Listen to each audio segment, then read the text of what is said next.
He was acting in concert and coordination with the House Republicans. End of story. He gave the letter to him. They gave it to Fox News. Also, we have the extraordinary case of the KGB being involved in this race and selectively leaking things from the Clinton campaign that they hacked. So the American democracy is really under attack here. James Carville on MSNBC in full meltdown mode. If you were scoring at home, let's see, James Comey in cahoots with the House Republicans. And oh yeah, don't forget about those Russians.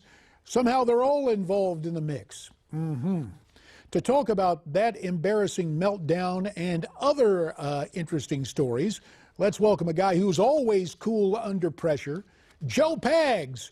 You can watch his simulcast weeknights at 6 here on Newsmax TV. Joe, and those very hip digs from San Antonio. Thanks for your time. What do you make of the Ragin' Cajun in full rage for that conspiracy theory earlier this week?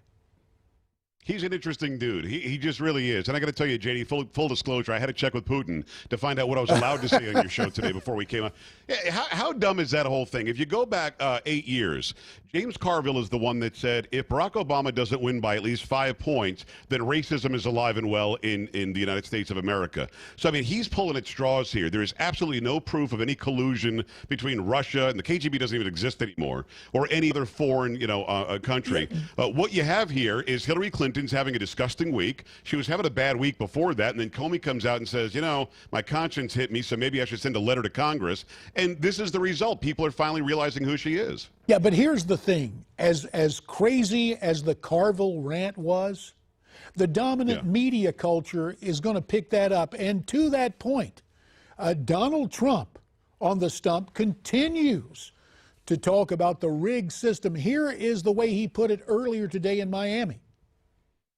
The spread of political agendas into the Justice Department, there's never been a thing like this that has happened in our country's history, is one of the saddest things that has happened to our country. But with your votes, you can beat the system, the rigged system. So there he is, Donald Trump, playing the part of Toto in real life. He's pulling back the curtain and everything about pay no attention to the guys behind the curtain. There is something to it. But here's the difference. He's cool about it, somewhat passionate, but still pointing it out. And the folks on the left are in total meltdown.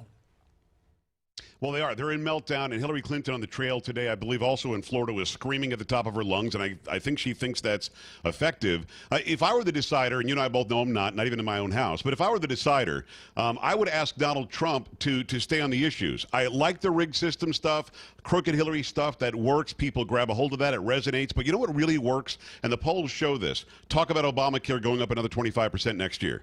Talk about defense and how dwindled it has been under Obama. It'll be even worse under Clinton. Talk about jobs. Talk about the economy. Talking about being an employer for 30 and 40 years. Those issues really do resonate with him. He likes the crooked Hillary stuff and the rigged system stuff, and I think that it does resonate a bit. But when he stays on issue, he kills her in every poll. The good news is it appears now he is primarily sticking with the issues. Earlier in this program, Dick Morris told us it was a good thing to talk issues on the stump and go negative against Hillary on the TV ads. With 30 seconds remaining, do you share that assessment? Yeah, I do. I've had Dick on a million times, as you know, and I think that he's just a great political mind. He's right about that. He sort of predicted a lot of what's going on and how Trump can beat Hillary. He didn't predict, of course, Comey sending the letter, but what he says is absolutely true. You go after her when you've got the big crowd there, or when you've got the ad dollars now in states that nobody thought he would even play in, like Michigan and New Mexico. And then when you're on the stump, hit the issues, make people cheer for you, have those 20,000 people go nuts, and it's really working, JD. It is. And what always works, Joe Pags in his simulcast that you see weeknights, 6 p.m. Eastern, right here on Newsmax TV. Joe, thanks for hanging around. Really appreciate it. Thank you, sir.